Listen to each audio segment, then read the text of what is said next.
Assalamualaikum warahmatullahi wabarakatuh. Perkenalkan, nama saya Nita Rahayu Kadarusman dari Sipil 18A. Di sini saya akan menjelaskan tentang radikalisme dan terorisme. Selamat mendengarkan.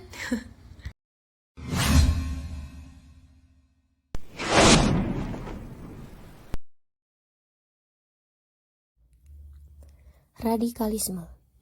Radikalisme adalah sebuah kelompok atau gerakan politik yang kendur dengan tujuan mencapai kemerdekaan atau pembaruan elektoral.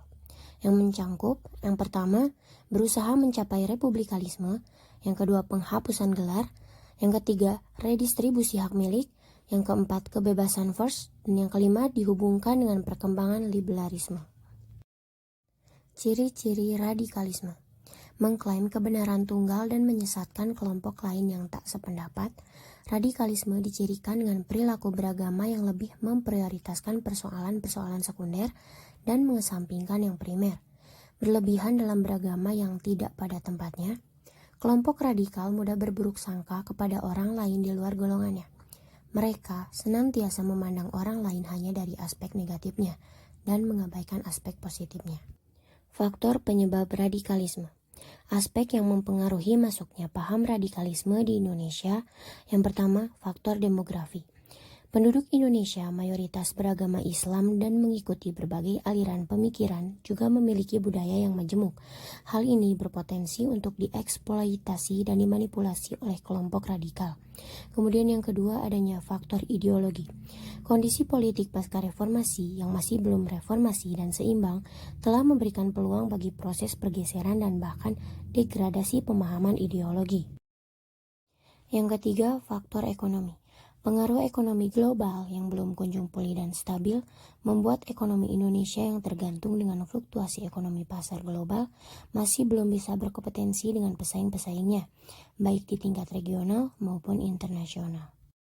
Yang keempat, faktor pertahanan dan keamanan. Kelompok teroris di Indonesia masih terus melakukan kegiatan propaganda ideologi dan tindak kekerasan. Hal ini dilihat pada aksi di beberapa daerah di Indonesia. Ketidaksiapan aparat keamanan dalam berkoordinasi dengan para penegak hukum masih cukup mengkhawatirkan dalam hal penanggulangan terorisme di waktu yang akan datang. Terorisme. Terorisme adalah suatu tindakan yang melibatkan unsur kekerasan sehingga menimbulkan efek bahaya bagi kehidupan manusia dan melanggar hukum pidana dengan bentuk mengintimidasi. Jenis tindakan terorisme: separatisme, motivasi gerakan untuk mendapatkan eksistensi kelompok melalui pengakuan kemerdekaan, otonomi politik, kedaulatan, atau kebebasan beragama. Kemudian etnosentrisme, motivasi gerakan berdasarkan kepercayaan, keyakinan, serta karakteristik sosial khusus yang mempererat kelompok tersebut sehingga terdapat penggolongan derajat suatu ras. Yang ketiga, nasionalisme. Motivasi ini merupakan kesetiaan dan loyalitas terhadap suatu negara atau paham nasional tertentu. Kemudian yang keempat, revolusioner. Motivasi ini merupakan dedikasi untuk melakukan perubahan atau menggulingkan pemerintah dengan politik dan struktur sosial yang baru. Bentuk tindakan terorisme: adanya peledakan bom atau pengeboman, pembunuhan, penculikan, kemudian adanya serangan bersenjata, dan juga pembakaran. Faktor tindakan terorisme. Yang pertama, kesukuan nasionalisme. Adalah tindak teror yang terjadi di daerah yang dilanda konflik antar etnis atau suku pada suatu bangsa yang ingin memerdekakan diri. Kemudian yang kedua, adanya kemiskinan ataupun kesenjangan adalah timbul karena merasa tidak adanya keadilan. Yang ketiga, non-demokrasi. Tidak memberikan kesempatan partisipasi masyarakat. Penguasa non-demokratis sangat mungkin melakukan tindakan represif terhadap masyarakatnya. Keterbatasan ini menjadi kultur subur bagi tumbuhnya awal mula kegiatan terorisme.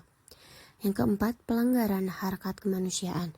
Aksi teror akan muncul jika ada diskriminasi antar etnis atau kelompok dalam masyarakat. Yang kelima, radikalisme ekstremisme agama. Adalah radikalisme agama menjadi penyebab unik karena motif yang mendasar kadang bersifat tidak nyata. Sebagian ditumbuhkan oleh cara pandang dunia para penganutnya. Keenam, rasa putus asa dan tidak berdaya. Orang yang merasa terabaikan dalam lingkungan masyarakat, menderita secara sosial, ekonomi, dan merasa diperlakukan tidak adil secara politis, akan dengan mudah diberikan sugesti untuk meluapkan kemarahan dengan cara kekerasan, untuk memperoleh perhatian dari masyarakat sekelilingnya. Bahaya radikalisme dan terorisme menimbulkan banyak kerusakan, meresahkan banyak umat, menimbulkan kerugian ekonomi, memakan banyak nyawa, menghancurkan nasionalisme bangsa, meracuni pikiran anak bangsa, mencoreng nama baik Islam. Cara mencegah radikalisme dan terorisme: memperkenalkan ilmu pengetahuan dengan baik dan benar, memahamkan ilmu pengetahuan dengan baik dan benar, menjaga persatuan dan kesatuan, mendukung aksi perdamaian, berperan aktif dalam melaporkan radikalisme dan terorisme, meningkatkan pemahaman akan hidup kebersamaan, menyaring informasi yang didapatkan, ikut aktif mensosialisasikan radikalisme dan terorisme. Kesimpulan, mari kita bersama perangi terorisme dengan memupuk rasa cinta yang tinggi terhadap tanah air Indonesia. Selain itu, marilah kita terus memperkuat persatuan dan kesatuan guna menghalangi masuknya paham-paham sesat seperti terorisme menyusup ke tengah masyarakat.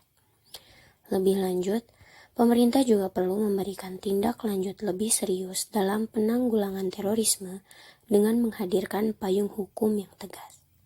Jika semuanya tersinergikan dengan baik, maka peluang untuk mengempeskan pengaruh terorisme di Indonesia kian besar. Itulah penjelasan tentang radikalisme dan terorisme. Sekian dan terima kasih. Wassalamualaikum warahmatullahi wabarakatuh.